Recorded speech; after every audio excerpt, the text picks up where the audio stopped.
All right, Shalom. This is Howard One by Yasha Allah of the Lions Den Camp. Want to say Kal Halayim, La Yahweh, Pa Hashem Yahweh Shai, Pa Hashem, Harakah Kodash, Ma'amah. Double honor to the elder apostles of GMS and the elders. Shalom to you, Akim, and Akwatim and children that believe in sincerity and truth around the four corners of the earth. This is Acts 16:1. It says, Then came he to Derbe and Lystra, and behold, a certain disciple was there, named Timotheus, the son of a certain woman, which was a Jewess, and believed, but his father was a Greek, right? Now, this is talking about Paul when he went to Derbe and Lystra after, he had started his journey into teaching the Gentiles, the Israelites, the Israelite foreigners, the one that was scattered throughout the other lands, right, among these heathen nations, and also the ones that were following after the ways of these heathen nations. Now, over there in Greece, if they were called, even if they were living in Jerusalem and they followed Greek customs, they were considered Greeks. You see that? Or if they lived in the land of Greece, they were considered Greeks. All right, so either or, they would be considered foreigners. All right. Now that you have the others that call themselves Jews, they were Israelites that knew they were Israelites, called Pharisees, and some called Sadducees and scribes. But you had just basic Jews as well, just people that believed in the law, but they believed in the Old Testament law, meaning you had to be circumcised before you can take part or be amongst Israel. You had to be circumcised.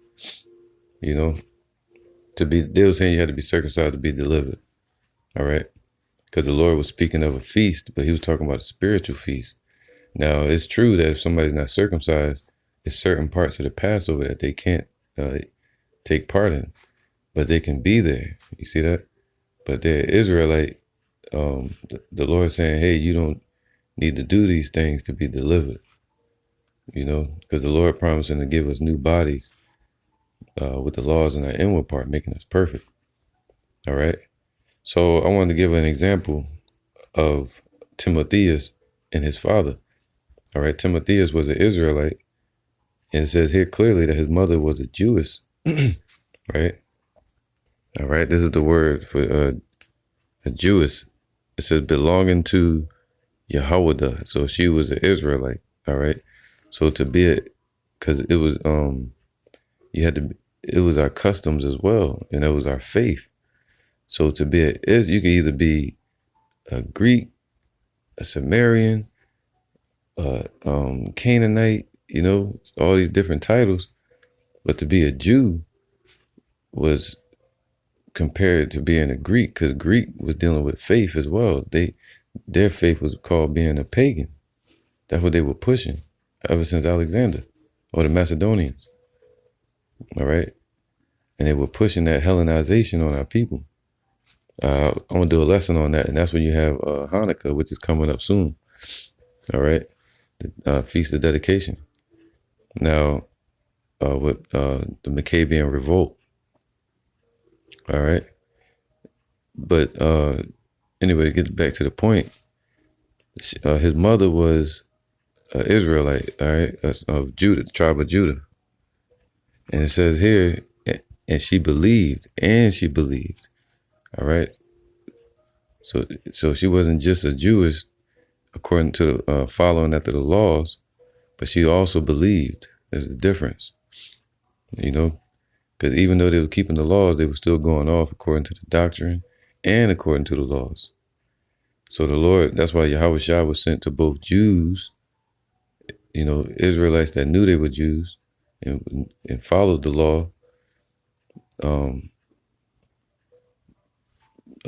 and also to what? Gentiles, all right? This meaning foreigners. Now, it says what? But his father was a Greek. Now let's get Greek. All right. All right. This is the area right here where it says number 2, Lystra and Derbe, where Timotheus was located at. And all this right here was Hellenized.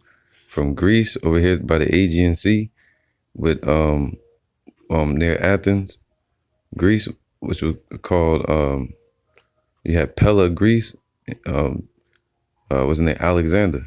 All right, Alexander the Crete. Hellenized our people. Well, really, it started.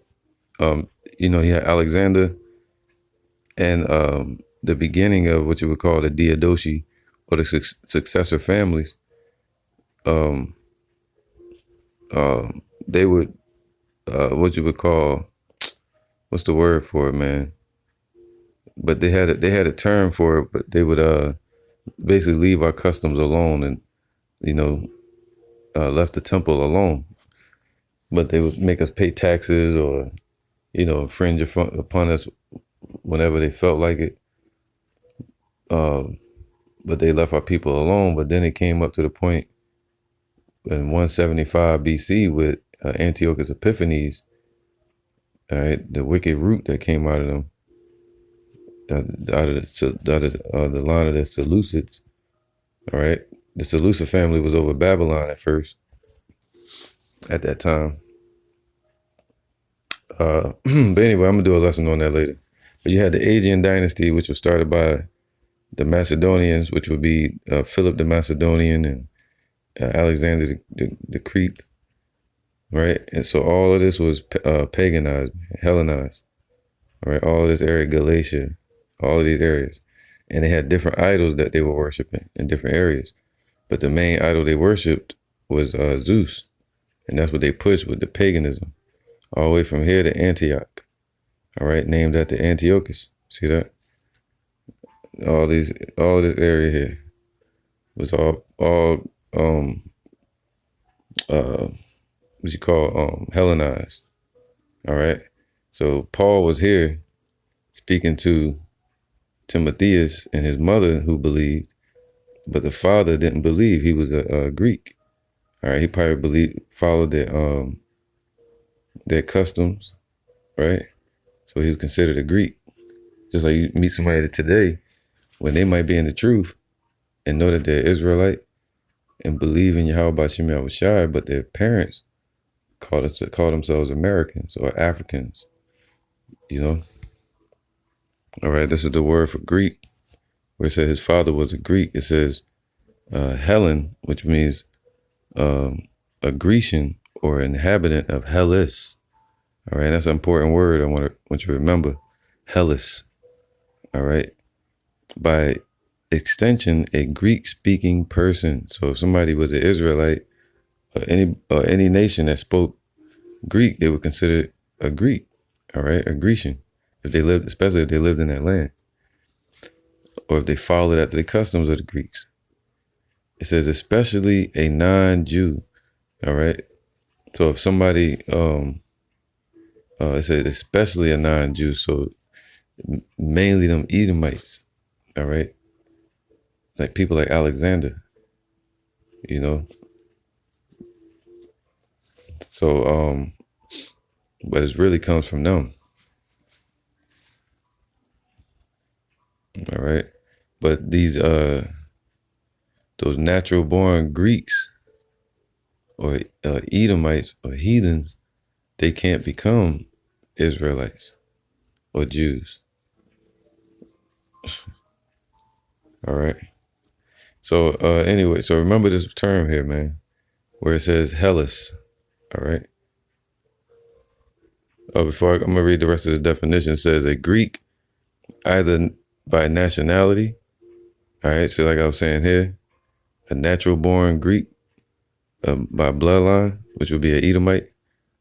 Whether a native of the mainland of the Greek islands or colonies, or somebody lived in that land, they'd be considered a foreigner or a Gentile. In a wider sense, the name embraces all nations, not Jews that made the language, customs, and learning of the Greeks their own. So he tried to say not Jews, No, it's talking about anybody that made the language, customs, and learning of the Greeks their own. They were considered Greeks, man. All right. Now it said not Jews. They try to keep throwing that in there. The primary reference is to a difference of religion and worship. All right. So even in religion and worship, if somebody followed after the customs of the Greeks and paganism, see that? So just like to call yourself an American, you're basically following after paganism. You know, you're under that shadow. You're under that cover. And you're keeping their holidays and things like that, man. So so to be an Israelite, you'll keep the ways of Israel. All right. All right, check this out, man. That's why I wanted you to remember the word Hellas. And look at this brother's shirt, jersey. It says what? Hellas. All right. And he plays for the Milwaukee Bucks. But he's an Israelite, clearly. And he's what you call it, from the Igbo tribe. Now he's an example of Timotheus' father. Because he's a Greek. He's from Greece. And whatever customs he's into, he's not into to being an Israelite, I'm sure. All right. So, right here it says what? Hellas. All right. That's crazy. Got the 7 on. But now check this out. I think his name is Giannis Sina Ukko Antetokounmpo is a Greek professional a Greek professional basketball player. Now, to be a Greek just means to be a what? A Hellas. A Hellas means is the word for Greece. All right, Hellas is the word for Greece. Hellenian would be a person that's in that land or that believes in those customs. You know, to be Hellenized. All right. Now you have it says is a Greek professional basketball player for the Milwaukee Bucks of the National Basketball Association. Antetokounmpo's combination of size, speed, and ball handling skills led to his nickname, the Greek Freak. So if you met him, just like Anthony Joshua, they call him the Greek Freak. See that? Now, if you met Timotheus' father, Timotheus looked like a so-called Negro, or he was a so-called Negro. The tribe of Judah, the scriptures tell you that. You know, so his father, if you met him, you would call him a Greek because of his ways that he was keeping and the things he was believing. All right. This is the word Hellas. It says Hellas is the name that we Hellenes, right, Greeks, see that, use when referring to our country. In simpler terms, Hellas means Greece and Hellenica, Greek language. So, you know, so all these people saying that the Gentiles are all nations. No, Gentiles are these natural born heathens. But if our people follow after these heathenistic ways, they become Gentiles. All right. And the word Gentile, all right, this is the word Gentile. You know, it says what? One who is not a Jew. Basically means gentilis, all right, or foreigner. And it says earlier, one who is not a Christian.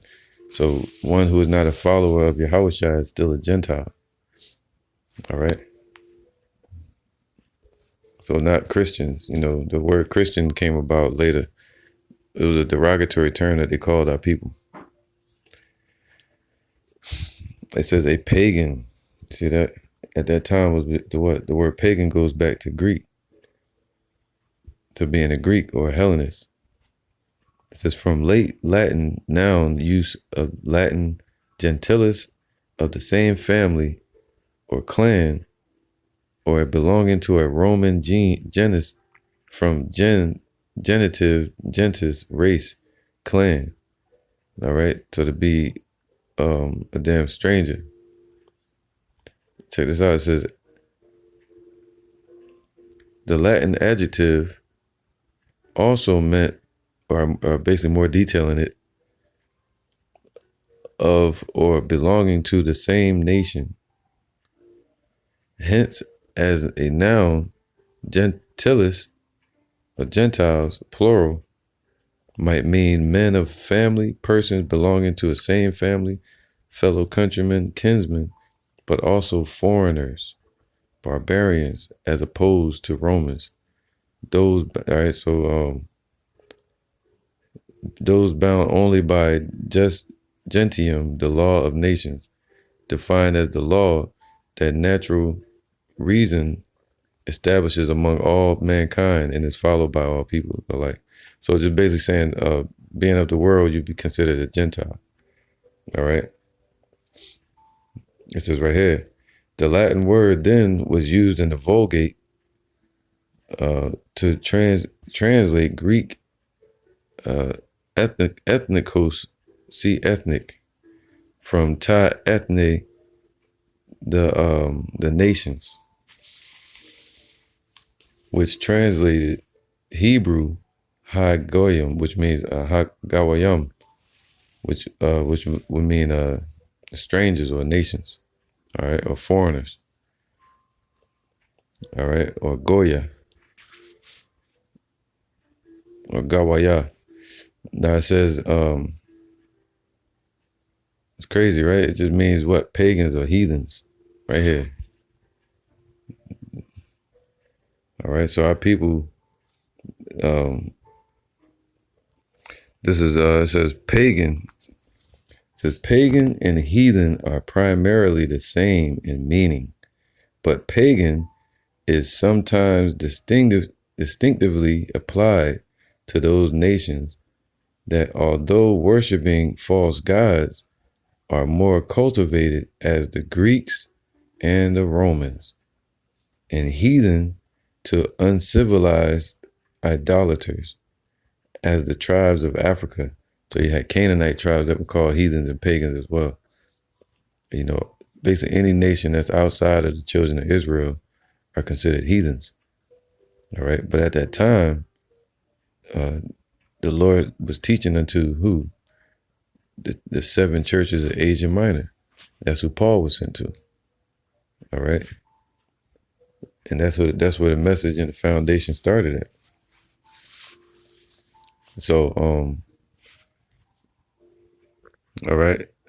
All of these areas here, they were paganized, and they were worshiping different forms of idols, of idolatry and witchcraft, you know. And some were atheists, and some just wanted to believe, but they didn't know how to, you know. So you had Greeks. You had everybody was Hellenized, man. All the way from the time of Alexander, you know, for a long ass time, put it like that. So, yeah, because all the way from the time of Alexander, all the way up until the fall of the Western Roman Empire, that's when our people stopped being paganized, all right? And they started they started mingling in paganism with what they call Christianity, all right? Or mixing it in with the scriptures, what you call Constantine, all right? And the first ecumenical council, I think it's 325 AD. Let me make sure. All right, yeah, I was correct. But it was 325 AD. They called the Council of Nicaea. All right. Now, let me get this real quick. It says 1 Corinthians 12:1. Now concerning spiritual gifts, brethren, right? Now, why did Paul call them brethren? Why? Because he was an Israelite himself, and he was speaking unto Israelites. So people like Cornelius, who Peter spoke to, uh, um, Timotheus and his father, they were Israelites. That's why they believed. All right. And the word was spoken unto them, even though some of them weren't circumcised, they still all had access to the same salvation as the ones that were circumcised. All right. I would not have you ignorant, brethren. Ye know that ye were Gentiles carried away unto these dumb idols, even as ye were led. So our people, even us, we became Gentiles. All right. All right. It just says what? A race as of the same habit, a tribe, a foreign, it says non-Jewish, so they'd be considered what? A Gentile. All right. So an Israelite that didn't know they were Israelite, or an Israelite that knew they were Israelite and they followed after these heathenistic customs of these nations, they were considered foreigners. All right. Now it says implication pagan, and that's what it really stemmed to, the pagans. All right. At that time, the Greeks. Just like today, you have fraternity, you have Jake trying to be Greeks, calling themselves Greeks. These step teams, all right, these Masons. Ephesians 2:10. For we are his workmanship, created in Yahushua Mashiach, unto good works, which Yahweh hath before ordained that we should walk in them. Wherefore remember that ye being in the times past Gentiles in the flesh, who are called uncircumcision by that which is called circumcision in the flesh made by hands. All right, so they were the ones that were what brought up under these other customs, man, that weren't circumcised. According to the law, they would be considered not children of Abraham anymore because of the customs of our people to sacrifice their child on the 8th day. I mean, not sacrifice, but circumcise, Salaki, to circumcise their child on the 8th day, according to the law of Moses. Or if they came back to being an Israelite or to the Jerusalem, they would have to be circumcised first, and that's what they were teaching. If you wanted to be delivered, you had to be circumcised, and that was false. Ephesians 2:10. For we are his workmanship, created in Yahushua Mashiach, unto good works.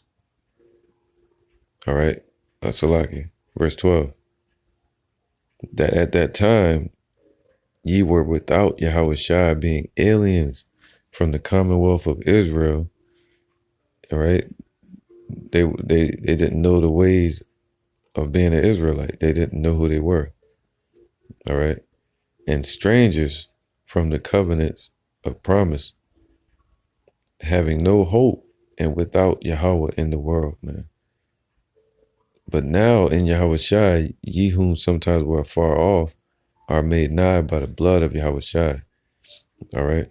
So that's why he said Jews and Gentiles. All right. It says having abolished, Salaki. Verse 14, for he is our peace, who have made both one and have broken down the middle wall of partition between us. Right? Because you have some that needed to be confounded and corrected, that were keeping the laws, but that didn't believe in Yahushua, or that didn't believe in the spirit, because they mingled in that paganistic belief. All right, and a lot of those was called Sadducees. But then you had you know, the Gentiles, the Israelites that were scattered amongst these nations, man, are people that were lost completely, as we were. All right. So the Lord built the foundation first, started at the foundation with Peter, and then he sent a voice out through Paul unto the Gentiles, the Israelites that were scattered. And we move in that same spirit today. All right. Building upon the foundation of Yahushua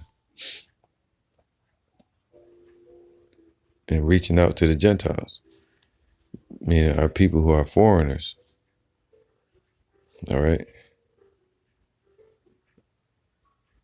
Now it says, where was that? So just like Timotheus, his dad was considered a Greek, but if his dad was by bloodline an Israelite, but if he believed and he kept the laws, he would be considered a Jew, according to his faith too. All right, his customs, and take it further, he'd be considered the elect if he believed in Yahushua.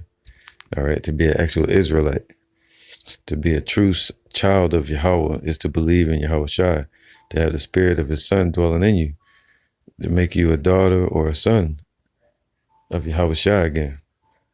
All right.